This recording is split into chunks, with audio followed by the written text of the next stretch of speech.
Hello students, how are you all. I hope सभी अच्छे होंगे। तो आज मैं क्लास 9th का साइंस का चैप्टर मोशन, जो कि फ़िज़िक्स का चैप्टर है, फर्स्ट मोशन, उसके बारे में डिस्कस करूँगी। जो भी इम्पोर्टेंट चीज़ें हैं, जो डेफिनेशन, जो कंसेप्ट हैं, वो इन शॉर्ट मैं आपको बता दूँगी। अगर किसी बच्चे को कोई टॉपिक समझना होगा या कुछ उसको डिटेल में जानना होगा तो मुझे कमेंट करना, उस पर मैं अलग से टॉपिक पे वीडियो बना दूँगी।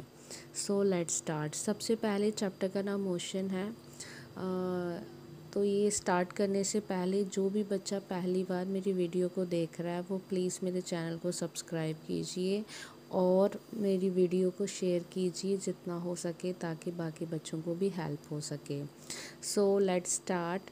जो चैप्टर मोशन है उसमें पहले मोशन को समझिए। मोशन क्या होता है कि ऐसी कोई बॉडी जो मोशन, आप सिंपली ये कह सकते हो कि एक ऐसी बॉडी या कोई ऐसा ऑब्जेक्ट जो समय के साथ अपनी प्लेस को चेंज करे। जैसे अगर अभी मैं मानो आपसे बात कर रही हूँ या वीडियो को बता रही हूँ, तो 5 मिनट के बाद क्या होगा कि टॉपिक, वर्ड्स जो होंगे वो चेंज होते जाएंगे। तो क्या हुआ, मैं मोशन में हूँ, मैं बोल रही हूँ, कोई ना कोई चीज़ आगे फॉरवर्ड हो रही है। लेकिन अगर कोई चीज़ समय के साथ वहीं पे खड़ी है, यानी कि अभी आपने देखा कि वो चेयर मान लो कहीं पे रखी है आपने लॉबी में कहीं, तो 10 मिनट के बाद भी देखो वो वहीं पे पड़ी है, इट मीन्स दैट कि वो रेस्ट पे है।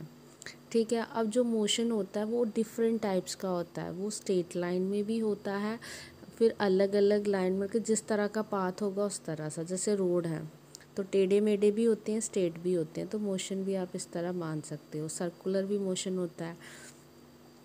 अब मोशन दो तरह का आपने पढ़ना है, एक यूनिफॉर्म होता है, एक नॉन यूनिफॉर्म होता है। यूनिफॉर्म वो होगा जो एक ही स्पीड में, एक ही पाथ में ट्रैवल कर रहा है, तो आप बोल सकते हो वो यूनिफॉर्म। नॉन यूनिफॉर्म में जैसे गाड़ी की स्पीड, जब आपने स्टार्ट किया तो वो 10 किलोमीटर पर आवर की स्पीड्स पे मानो आपने स्टार्ट किया, बीच में आप 70 ले गए, फिर आप 80, फिर 20, ऐसे, तो वो नॉन यूनिफॉर्म मोशन आ गया। ठीक है। उसके बाद है स्पीड। स्पीड आपको पता है कि डिस्टेंस अपॉन टाइम होती है। जितना आपने डिस्टेंस ट्रैवल किया है और उसको डिवाइड कर दो समय के साथ, तो आपकी स्पीड निकल जाएगी। ठीक है। उसके बाद ये कुछ फॉर्मूलेस हैं। ठीक है। अब एवरेज स्पीड देखो, एवरेज स्पीड कैसे निकलेगी। मान लो अगर आपने किसी बाइक की एवरेज स्पीड निकालनी है, तो वो पहले 10 थी, फिर 20, फिर 50, फिर हो सकता है फिर से 10 हो जाए, तो आप उसकी एवरेज स्पीड नहीं निकाल सकते। एवरेज कैसे निकलेगी, उन सब का सम कर दो। ठीक है। और डिवाइड कर दो कि उसने कितना समय लिया, तो वो उसकी एवरेज स्पीड निकल जाएगी। ठीक। इसमें ज़्यादा न्यूमेरिकल है, फिज़िक्स में ज़्यादा चीज़ें समझने का वो चीज़ नहीं है। ठीक है। ऑडोमीटर क्या होता है, ये रीड करता है, क्या रीड करता है, स्पीड रीड करता है। ठीक है। ये न्यूमेरिकल्स हैं। अब इसमें मोस्ट इम्पॉर्टेंट है ग्राफिकल रिप्रेजेंटेशन, जो पेपर में आती है। ठीक है। डिस्टेंस को एस से डिनोट किया जाता है, याद रखना, डी से नहीं, एस से किया जाता है। उसके बाद है वेलोसिटी टाइम ग्राफ। देखो अलग है, डिस्टेंस टाइम ग्राफ है, ये डिस्टेंस है, और नीचे वेलोसिटी टाइम। वेलोसिटी क्या है, वेलोसिटी भी स्पीड की क्या है, उसी से निकली है। ठीक है। तो डिस्टेंस आपने बताना है, वेलोसिटी टाइम, ये तीन ही तरह के ग्राफ हैं जो आपको लॉन्ग पेपर में पूछे जाते हैं। ठीक है। उसके बाद है ये आपने ग्राफिकल जो मैंने अंडरलाइन किया है, ये आपने सारा कॉपी पे लिखना है और विद डायग्राम आपको बताना है।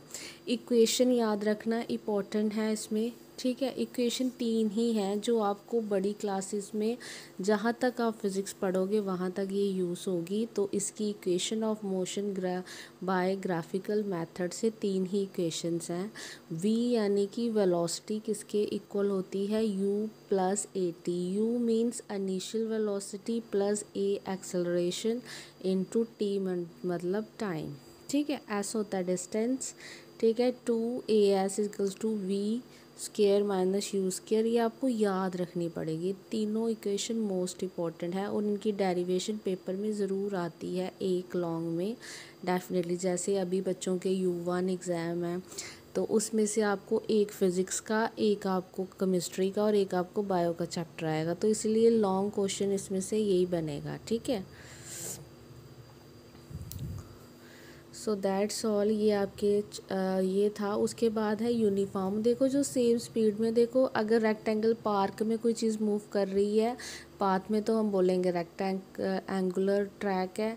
हेक्सागोनल होगा तो 6 होंगी, ऑक्टागोनल होगा 8 होंगी, सर्कुलर पाथ में होगा तो सर्कुलर में होगी। That's all. ये सारे क्या क्या है, मोशंस हैं half athletic along close track. जैसे क्लोज ट्रैक है, जैसे बच्चों की गेम वगैरह होती हैं, झूले लेने की जरूरत, तो मोशन तो उसी में भी तो है। ठीक है, तो इसीलिए ये उनके टाइप्स बताए हैं। आई होप आपके लिए वीडियो ये हेल्पफुल होगी 9th क्लास के बच्चों के लिए। तो अगर आपको मेरी वीडियो अच्छी लग रही है तो प्लीज़ कमेंट करना, ताकि मुझे पता चल सके अगर और भी नेक्स्ट, क्योंकि अगर आप कमेंट करेंगे तो ही मैं आपके लिए और वीडियो लाऊंगी 9th क्लास के लिए। थैंक यू सो मच मेरी वीडियो को देखने के लिए। प्लीज़ मेरे चैनल को सब्सक्राइब करना और मेरी वीडियो को शेयर करना। Thank you.